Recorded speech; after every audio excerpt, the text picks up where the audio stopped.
Welcome back. The co-heads of the Department of Government Efficiency, Elon Musk and Vivek Ramaswamy, expected to meet with Republican lawmakers on Capitol Hill today. Speaker Johnson writes this on X. They will discuss major reform ideas to achieve regulatory rescissions, administrative reductions, and cost savings, adding that they will revive the principle of limited government. While the incoming Trump administration targets government waste, President Biden is still spending on his climate change agenda. The Department of Energy committing more than $7.5 billion to a Stellantis joint venture with Samsung SDI to build 2 electric vehicle battery plants in Kokomo, Indiana. Joining me now is Georgia Congressman Buddy Carter, a member of the House Budget, Energy and Commerce Committees. Congressman, good to see you this morning. Thanks so much for being here. Thank you. Yeah, Joe Biden does not look like a lame duck president, right? We're in the lame duck session, and yet he's over there committing $1 billion to Africa, committing all this money to Stellantis to do these electric vehicle plants. What are your thoughts on Joe Biden's moves as he walks out the door?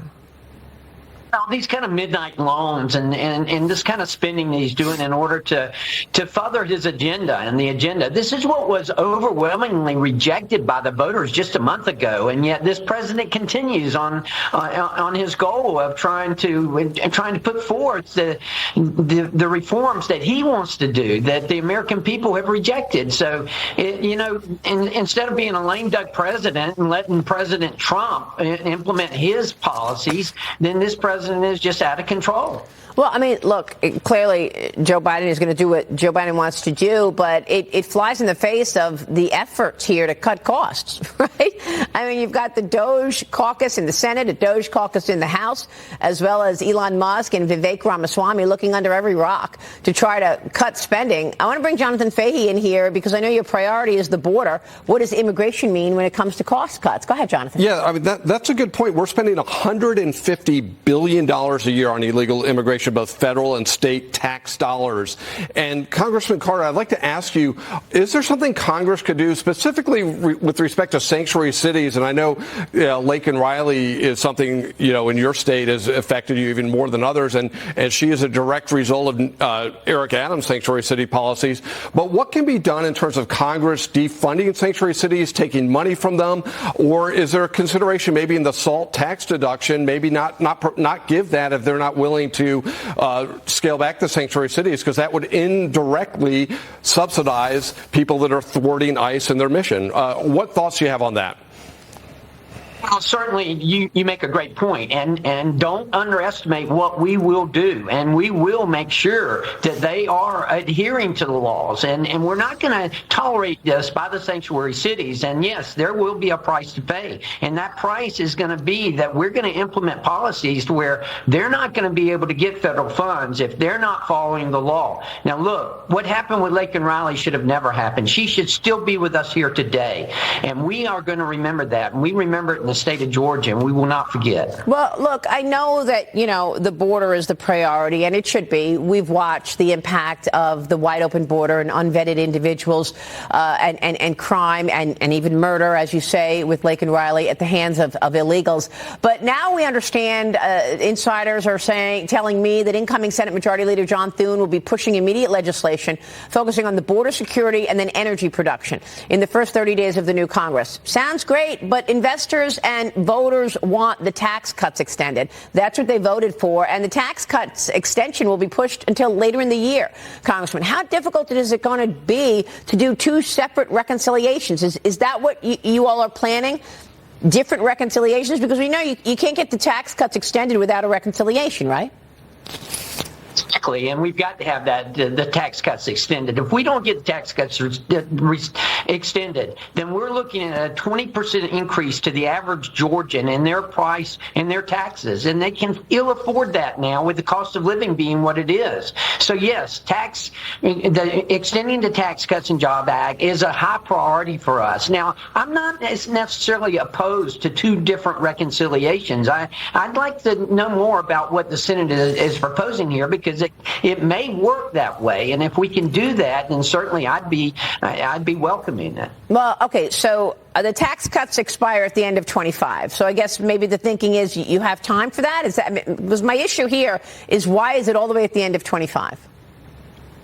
Well, they don't expire until 25, until the end of 25. So obviously we've got a little bit of time. And I think the thought process is that let's go ahead and do what we know we can do and what we know we can get past, and maybe build up some confidence, build up a little bit of momentum, and then we can go into the tax cuts. And as I say, I think that might not be a bad idea. Congressman, you and a group of bipartisan House and Senate lawmakers held a press conference yesterday. I want to ask you about it. You're calling on congressional leadership to pass pharmacy benefit manager reform.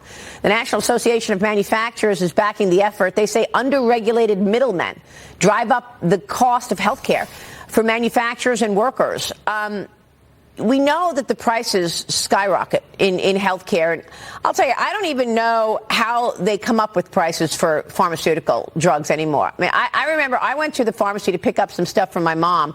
One day it was $30. The same drug a month later was $350. A month later it was $200. And I keep saying to the woman, I'm like, why is this constantly different prices? She has no answers for me. So what's going on with the pricing of pharmaceutical drugs, and what kind of reform would change that? Maria, there was an article in the Wall Street Journal just this past week that said that there was one drug that had 2,200 different prices. 2,200 different prices. And I've experienced that. Absolutely. Unbelievable. But listen, the middleman, 3 companies control 80% of the PBM market. We've got to have more competition. We've got to bust this up. And listen, this was my world for practicing pharmacy for over 40 years. And that's what we experienced. And I said as my goal when I got to Washington to do something about this. This is why we're bringing the attention to leadership now. This is why yesterday we had over 12 members of both the House and the Senate in a bipartisan form. And we were trying to bring attention to leadership that this needs to come up during the lame duck session so that we can take care of it. And we can have an impact on this, and we can stop this. They are the egregious practices right now. Maddie, a patient in Georgia, is in ICU because the PBMs refuse to approve his life-saving medications. That should not be happening. So do you want to just cut out the PBMs, the pharmacy benefit managers? How do you get those middlemen out of there? Because everybody wants a piece of the action. They all want a piece of the cost, the price. Well, the problem you got right now is the vertical integration, where the insurance company owns the PBM, that owns the group purchasing organization, that owns the pharmacy, that owns the doctor. That needs to be busted up. We need competition. Competition leads to lower prices. Very good point. All right, we'll be watching your work on this, Congressman. Thanks so much. Great idea. Buddy Carter joining us this morning. Stay with us. We'll be right back.